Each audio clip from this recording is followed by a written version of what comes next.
सुरूच आहे. आलं का लक्षात? हे गळ्यात घातलं ना, तुमच्या लक्षात येते माझं लग्न झालंय कृष्णासोबत, त्याच्या नामासोबत मी लग्न केलंय पहिल्यांदा. आता मला मांस भक्षण करायचं नाही, आता मला मद्यपान करायचं नाही, आता मला वाईट बोलायचं नाही, आता कोणाची निंदा करायची नाही. कारण का, मी आता कृष्णाची पत्नी आहे. मी जर त्या पद्धतीनं वागलो तर कृष्ण भगवंताला आनंद वाटेल. हे आमचं मंगळसूत्रच आहे, लक्षात ठेवा. आणि म्हणून आम्ही सांगत असतो उपदेश घ्या रे बघू. काही लोक म्हणतात नाही उपदेश बाबा लग्नाच्या टायमाला. लग्नाच्या टायमाला काय असते मला तेच कळत नाही. बरं, मुलीला उपदेश नाही द्यायचा ठीक आहे, तुमच्या डोक्यामध्ये की कुठं पडेल काय पडेल याचा काही अंदाज नाही, हरकत नाही. पण मुलांना तर अगोदर द्यायला पाहिजे ना. उपदेशाची गोष्ट मी खरं तर बोलत नाही, कुठेच बोलत नाही. तुम्ही उपदेश घ्या घेऊ नका मला काहीच घेणं देणं नसतं, फक्त चांगलं वागा असं मी सांगत असतो. पण एक लक्षात घ्या, ज्याच्या घरी जो धर्म आहे त्याने त्याचं आचरण निश्चित केलं पाहिजे. म्हणून महानुभावांनी वयाच्या 8 वर्षानंतर पोरग 12 वर्षाचं झालं की त्याला उपदेश दिला पाहिजे, दिलाच पाहिजे. मुलीनं जर आग्रह केला मला घ्यायचा आहे तर तिला द्या. तिचं ते नशीब आणि ती पाहून घेईन काय होईल, भगवंत पाहत बसेल. जितके दिवस तिने तुमच्या घरी राहून नामचिंतन केलं तेवढं तर कोणतं लागेल कमीत कमी, नाही का? पण आपण तेही करत नाही.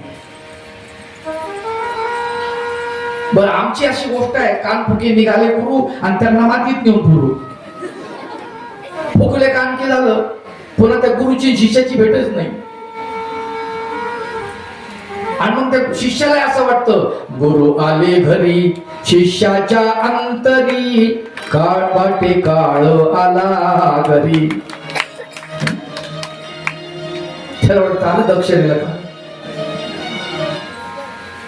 म्हणून आम्ही साधू लोकांनी सुद्धा विचार करायला पाहिजे की यजमान जो आहे हा भयग्रस्त आहे, तो भयमुक्त झाला पाहिजे. बाबा दिसले की धावून जाऊन दंडवत केलं पाहिजे. तोंड चुकवता कामा नये, वाट चुकवता कामा नये. का, कर्तक्षण द्यावं लागेल असं वाटायचं काम.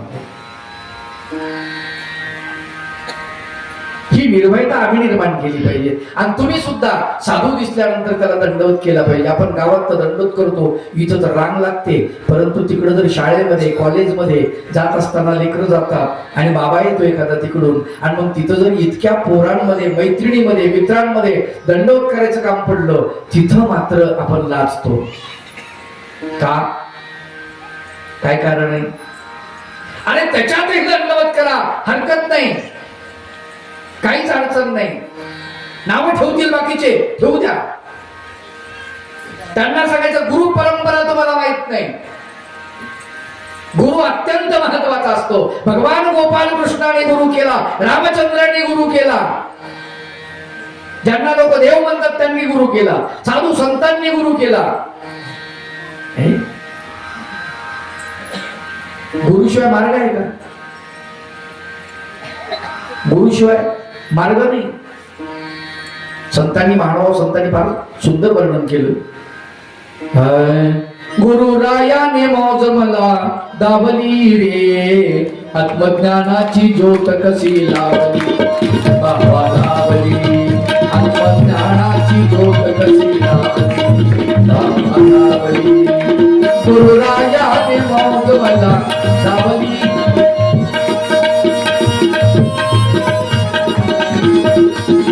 आत्मज्ञानाची ज्योत कशी लावली बाबा लावली, आत्मज्ञानाची ज्योत कशी लावली बाबा लावली. मौज आहे, लक्षात ठेव. आम्हाला कळत नाही, अत्यंत महत्वाची गोष्ट आहे. भगवान गोपाल कृष्णाने 16,100 स्त्रियांचं पुनर्वसन केलं. प्रत्येकीला घर बांधून दिलं, प्रत्येकीला वस्त्र, मला सांगा, हे सगळं करण्यासाठी भगवान गोपाल कृष्णाकडे वेळ आहे का? नाही. मग हे कोण करत होतं? हे रुक्मिणी देवी करत होती. सगळ्या 16,100 स्त्रियांचं सगळं काम, कुणाला काय कमी पडतं, कुणाला काय लागतं, कुणाला काय पाहिजे, सगळं सगळं तिनंच पाहायचं पूर्ण.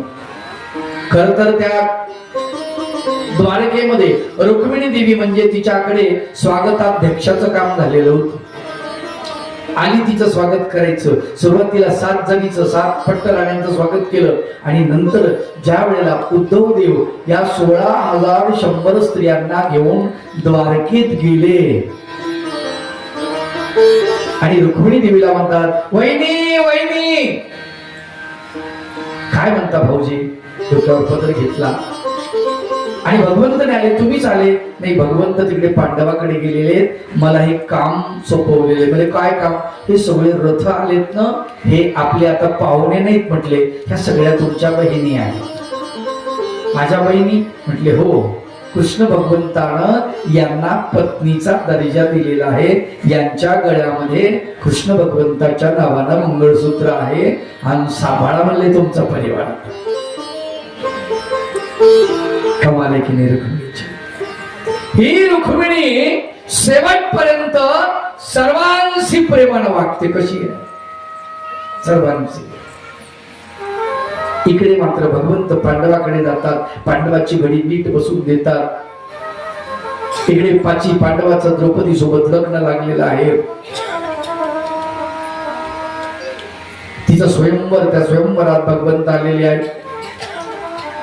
द्रुपद राजानं तपश्चर्या केलेली आणि त्या तपश्चर्येमध्ये यज्ञातून एक कन्या आणि एक पुत्र निर्माण झालेले.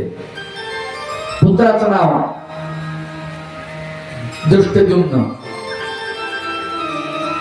आणि कन्येचं नाव द्रौपदी. दोन्हीही अग्निपुत्र आहेत. अग्निकन्या आणि अग्निपुत्र. या द्रौपदीला अर्जुनानं मत्स्याचा भेद केलेला आहे.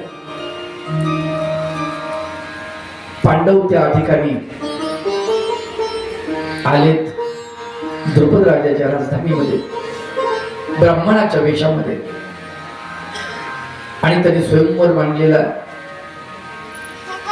द्रौपदीचं. कठीण होत. खाली उकळत्या तेलाची कढई, त्याच्यात बघायचं आणि वरी मत्स्य फिरता लावलेला, सोन्याची मासोळी केलेली आणि ती फिरते असे यंत्र आहे. खाली बघायचं, धनुष्यबाण वरी करायचा आणि त्या मत्स्याचा डोळा फिरायचा. सोपं नव्हतं. तिथे महावीर आले. दुर्योधन, दुशासन, कर्ण, शकुनी, जरासंध, शिशुपाल, वक्रदंत हे सगळे आलेले. अश्वत्थामा सगळे आलेले. देशोदेशीचे राजे आलेले आणि सगळे येतात. मोठासा चौरंग होता. त्या चौरंगावरती ते धनुष्य ठेवलेलं. जरासंध गेला, म्हटला मी धनुष्य उचलतो. बरं आले तर असे वय यांचं अतिक्रमलेलं. जरासंध वय वर्ष 70 आणि द्रौपदीशी लग्न करायचे. द्रौपदी स्वांग सुगंधा 16 वर्षीय आणि तिच्या सोबत त्याला लग्न करायचे. वक्रदंत वय वर्ष 72,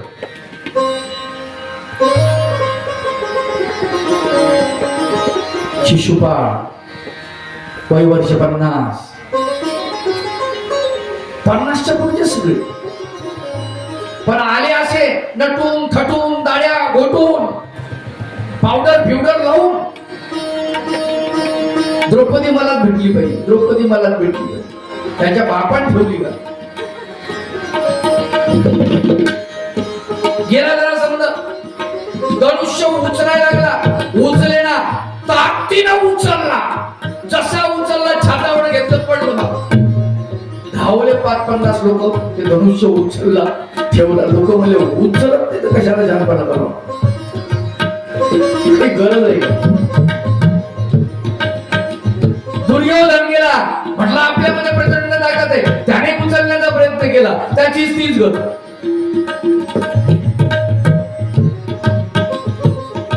अनेक गेले, शिशुपाळ गेला, त्याला तर जाग्यावरून हलवलं, घामाघूम झाला. लोक हसायला लागले. कर्णाने धनुष्याला नमस्कार केला, उचलला, एका हातामध्ये तोलला, प्रत्यंच्या बांधणार, प्रत्यंच्या म्हणजे दोरी धनुष्याची. भगवंत सिंहासनावर बसले. द्रौपदीने भगवंताकडे पाहिलं, हा बाण मारणार असं द्रौपदीला वाटलं. भगवंत काय इशारा करतात, सगळं लक्ष लोकांचं भगवंताकडे. भगवंत काय करतात, भगवंत काय सांगतात. भगवंताच्या लक्षात आलं, आता मला तोंडानं काहीच बोलता येणार नाही, इशाराही करता येणार नाही, काहीच नाही. म्हणून भगवंतानं आपल्या उजव्या श्रीचरणाचा अंगठा असा फिरवला. नो, नेव्हर, नाही. द्रौपदीला कळलं की भगवंत नाही म्हणतात, नाही म्हणतो.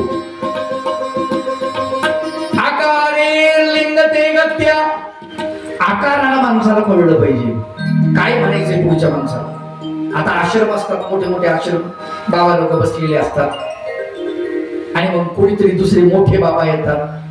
मोठे बाबा आले तर मग त्यांना भेटायसाठी बारीक कोणी भिक्षुक आला तर सुपारी, ठीक आहे बा, सुपारी देऊन भेटू, नाही का. पण कोणी मोठे महंत आले तर मग त्याला नारळ लागतं, कारण ते नारळ घेऊन आलेले असतात. मग हे आपल्या शिष्याला सांगतात की असा करतात, कोणी न गपचिप तिकडं थोडं करून. त्याला कळलं पाहिजे असं म्हणजे काय. आणि तिथं जर माझ्यासारखं असलं तर बिघडलं काम. ते बाहेर जातो, एवढा मोठा तोंडा घेऊन येतो, काय करायचं याला हल डोक्यामध्ये. अरे नारळ सांगितलं गेली मी इज्जत. पाहुण्या देखता, पाहुण्या देखता असतं का ते, नाही. आकारे लिंगते गत्या. आता हिनं समजायला पाहिजे होतं, समजलं हिला, नाही म्हण, तू नको म्हण. पण द्रौपदीनं फक्त नाही म्हणायला पाहिजे होतं, ही आगाऊ होती एक्स्ट्रा. भगवान गोपाल कृष्णाची बहीण न, माझा पाठीराखा कृष्ण आहे, माझं कोण काय बिघडवणार आहे म्हणे, मी त्या सुतपुत्राला माळ घालणार मी. काही गरज आहे का लेखमित्राला देऊचायचो. देवाची बहीण झाली म्हणून तुला काही तोड दिलं, तुला काही बोलायचं का. चिडलं ते, मला सुपुत्र म्हणते, माझा अपमान करते, धनुष्य तसा ठेवला, निघून गेला बाजूला. राग मनामध्ये शेवटपर्यंत द्रौपदी बद्दल राग त्याच्या मनात आला. दुश्मनी उडून घेतली की नाही द्रौपदी. ब्राह्मणाच्या वेशामध्ये पांडव तिथे आलेले, म्हणले अरे राजे महाराजे यांच्याच्यानं होत नाहीये, हा पद पूर्ण करणं होत नाही, काय जमाना लावले, वीर पुरुषच कोणी नाहीये. धर्मराजाने हात वर केला, म्हणले आमचा लहान बंधू आहे, तुम्ही जर ब्राह्मणाला परवानगी देत असले तर. म्हणले ठीक आहे. अर्जुन पुढे गेला, ब्राह्मणाच्या विचार, गळ्यामध्ये जाणवं,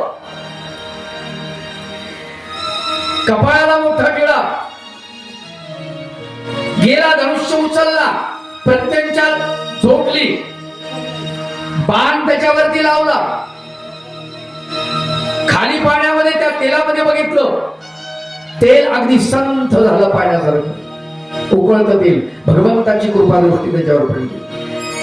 बाण सोडला, सुसू करत लागला, एकदम त्या डोळा भेदला मत्स्याचा. द्रौपदी जिंकली, द्रौपदी जिंकली, द्रौपदी जिंकली, सगळीकडे वार्ता. द्रौपदीनं अर्जुनाच्या गळ्यामध्ये माळा घातली. द्रौपदी कोणाची झाली, अर्जुनाची. बोलताना माणसाच्या जिभेवरती अंकुश असायला हवा. आता हे पराक्रम घरी घेऊन गेले 5 जण.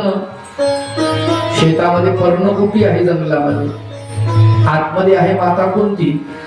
मग बाहेरून धर्मराजाला सांगितलं, माते आम्ही एक वस्तू आणली, स्त्रीला वस्तू म्हणतात का?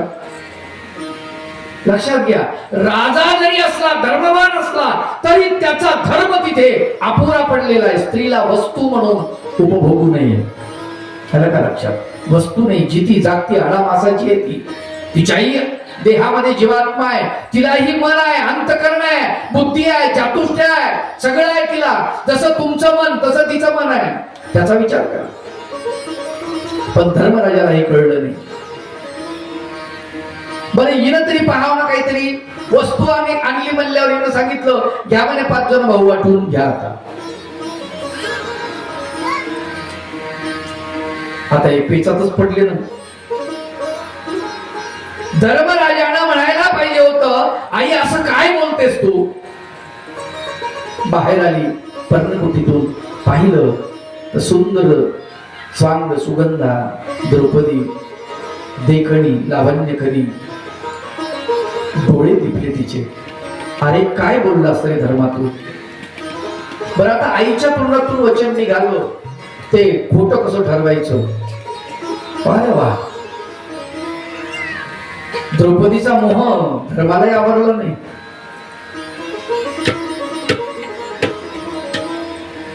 चार महिने खलबत चालली. 4 महिने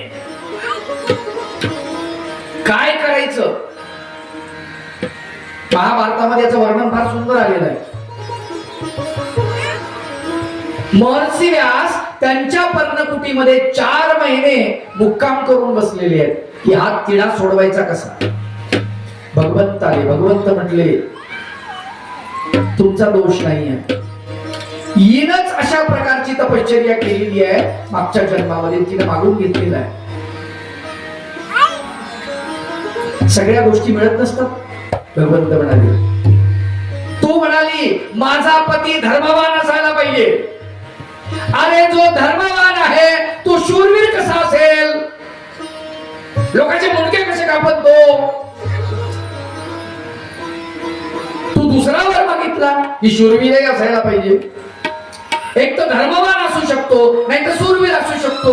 तू म्हटली माझा पती धर्मवान असायला पाहिजे, शूरवीर असायला पाहिजे, देखणा असायला पाहिजे, बलाढ्य असायला पाहिजे. आता मला सांगा, ताकद जर असेल, प्रचंड ताकद, एखाद्या माणसामध्ये प्रचंड ताकद आहे, तर त्याची अक्कल कुठे असती? घुटणो नाही. ताकदीचा आणि बुद्धीचा काही जवळ संबंध आहे का? काही संबंध नाही. आणि म्हणजे प्रचंड ताकदवान पाहिजे. 5 वर मागितलेले तिने. 5 वर भगवंत म्हणाले, घे. मागताना सुद्धा जपून मागितलं पाहिजे. आपण देवाकडे जातो, लहान लेकराचं बोट धरून जातो की नाही? दत्तप्रभू महाराजा, भगवंता चक्रधरा सुखाचा ठेव म्हणतो ना सर. ते मुंडकं ठेवायला लावतो लेकराला, आणि मग आपण ते म्हणतो लेकरू, देवा भगवंता तो बोलतो दे मला सुखाचं ठेव. आता देवान सुखाचं ठेवा का त्याला? तुमची अपेक्षा आहे सुखाचं ठेवा, पण एक लक्षात ठेवा, सुखामध्ये दुःख आहे. चक्रधर भगवंत खोटं कशाला बोलतील? दुःख मिश्रित सुख ते सुख बोली. सूत्रपाठामध्ये सूत्र आहे. आणि निरातिशय सुख तो आनंद बोलीजे. सुख मागितलं की दुःख येणार, दिवस मागितलं की रात्र येणार. मला एक सांगा, लग्न झालं, लग्न सुंदर देखणी बायको आणली, अगदी अगदी सुंदर, गावात नाही अशी सून. म्हणजे सासूला गावामध्ये जवळजवळ वर्षभर सांगायचं काम नाही. प्रत्येकीला जाऊन भेटून स्पेशल माझी सून, सून काय सूनच, सून म्हणजे सूनच, बस सांग वर्षभर अशी सुंदर. आता मला सांगा, तिकडं लग्न ज्या दिवशी झालं त्या दिवशी तिला झालती सर्दी. काय झालती? सर्दी. जरासं उदाहरण गलिच्छ वाटतं. मग आता तिचं नाकच आलं का नाकातला शेवडे आला? अवघड आहे की नाही? सोबतच आहे ना? का तिने ठेवून आली ती? सगळंच. म्हणून लक्षात ठेवा, तुम्ही जर सुख मागितलं तर सुख दुःखाला लिपटून आहे.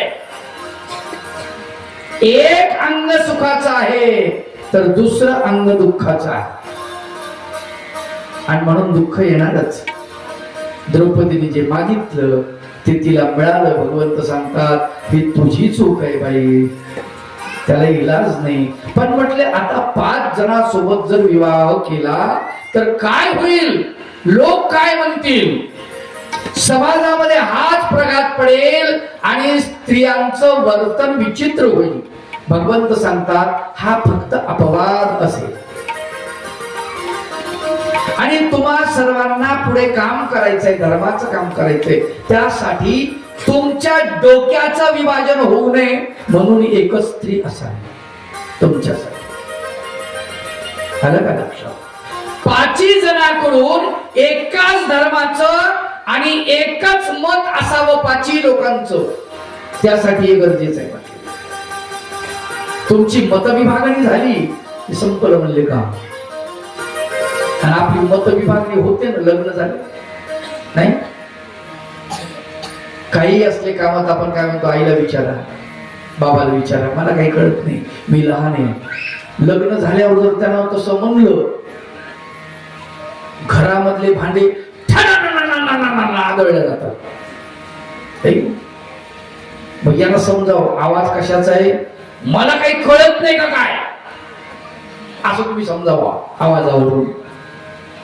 नाही मग ते म्हणतं तिला विचारतो, एका वर्षात बदल पडतो.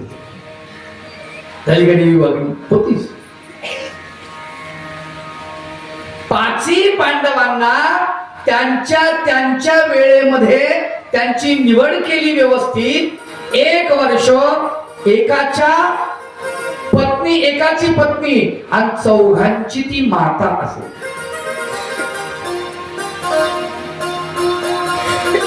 धर्मराजाची पत्नी असताना 4ही पांडव द्रौपदीकडे नजर उचलून बघत नव्हते,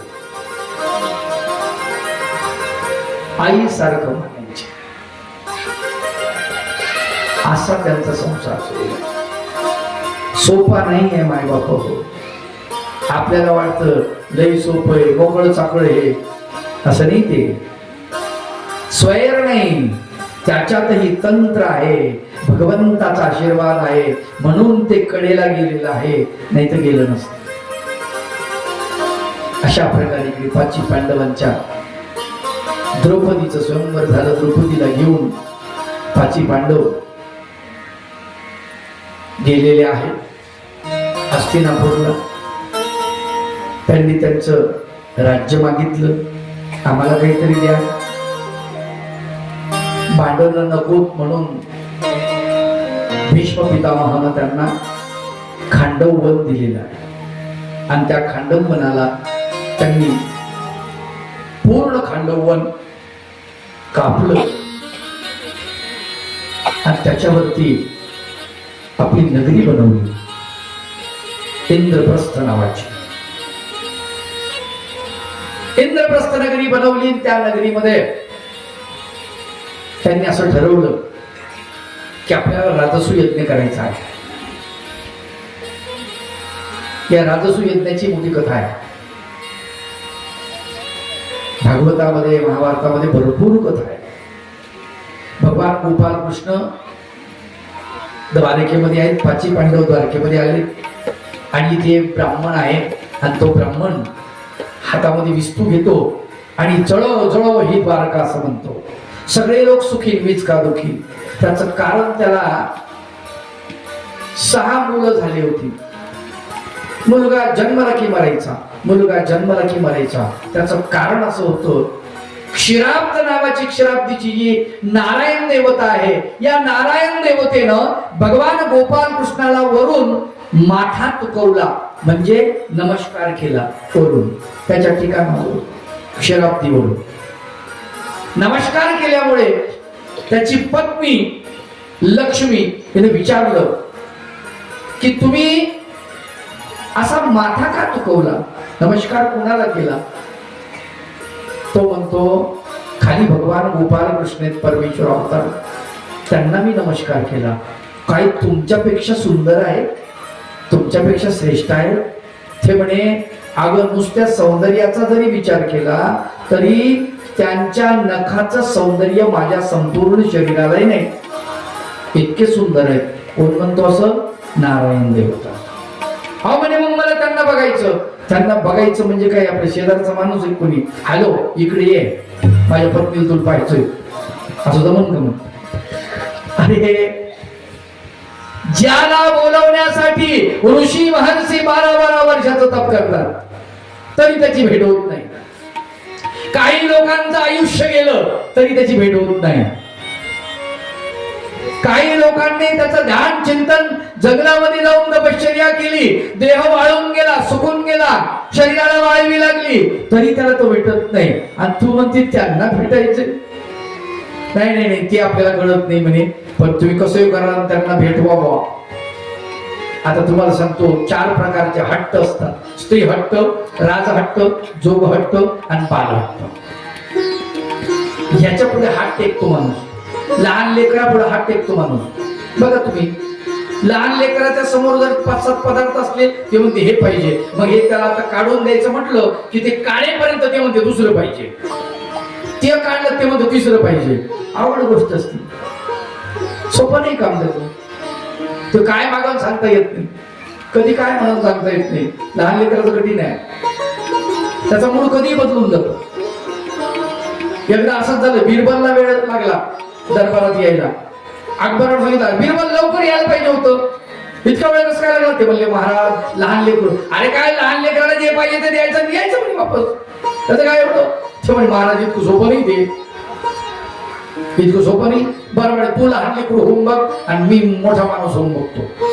मग ठीक आहे. बिरबल लहान लेकरू रडायला लागला. आई रडायला काय झालं? म्हणजे मला ऊस पाहिजे. ऊस पाहिजे, ठीक आहे आई ऊस आणणार आहे. आणला ऊस. हा घे ऊस, आता रडू नको, मला कापून पाहिजे. याला कापा ऊसाला. नाही तुमच्याकडूनच कापून पाहिजे. आता बादशाहने शस्त्र हातात धरलेली तलवार फक्त कधी धरलं नाही काही, कसं तरी ते ऊस कापून दिलं, हाताला लागलं, त्याच्या रक्त लागलं, छुटलं ते. घे आता गप्पच म्हणे, हारू नको, कापून दिला. मला मोठा पाहिजे. दुसरा मोठा दे. नाही हा लहान तुकडे झाले, हाच मोठा पाहिजे. आता कसं करून देणार? बाल हट्ट अवघड आहे. ठीक आहे. जोग हट्ट, भिकारी दारात जर उभा राहिला, जोग म्हणजे जोगी, तो दारात उभा राहिला तर त्याला नाकारताच येत नाही, काहीतरी द्यावंच लागतं, काहीतरी द्यावंच लागतं. एक माणूस दारात आला, ओ काकू काकू काकू, काय रे मेल्या, काय वटवट लावली सकाळी सकाळी? काकू पुरणपोळी द्या, वास यायलाय. पुरणपोळी संपल्या. आणि तुला पुरणपोळीच कशी पाहिजे? नाही द्या काकू, द्या. नाही संपल्या. मग चपाती तरी द्या. चपाती बी नाही. भाकर द्या. भाकर बी नाही रे. शिळे कोरके द्या. ते बी नाही. घोडभर चहा, दूधच नाही, कोरा द्या. ते बी पक्क झालं तयार नाही, कोरा द्या. तो कोरा बी पत्तीच नाही घरी. गरम पाणी द्या. गॅस संपली. ती बी चांगलीच बाई होती, थोड्या तर नाही. हाय पठ्ठा जायला तयार नाही दरवाजातून. बरं जाऊ द्या, मालकाचं धोतर द्या. धोतर नेसत नाही, पॅन्ट नेसते, मग पॅन्ट द्या. आणि नाही ना नवीच आहे ना, मग जुनी एखादी नाही का? नाही, फाटली एकदम, फाटकी द्या. काहीच नाही ना रे, तू सांगितलं काही नाही म्हणून निघतो का? ते काहीच नाही, काहीच नाही, अजिबात नाही, अजिबात नाही. मग इथं काय करता माझ्यासोबत? चला. अवघड आहे. जोग हट्ट कठीण आहे, जातच नाही, घेऊनच जात, ते काहीतरी घेऊनच जात. राज हट्ट, राजानं म्हणलं ते द्यावं लागतं. आपल्यावर कर बसवला, ते कर भरावाच लागतो, किती चुकवा चालत नाही. नाही का? आपण पाहिलं सहस्र अर्जुनानं त्या जमदाग्नीच्या आश्रमामध्ये गेला आणि ती गाय कामधेनू दिलेली होती स्वर्गातून, घेतली त्याला आट्टाला नेली ना, नाही आली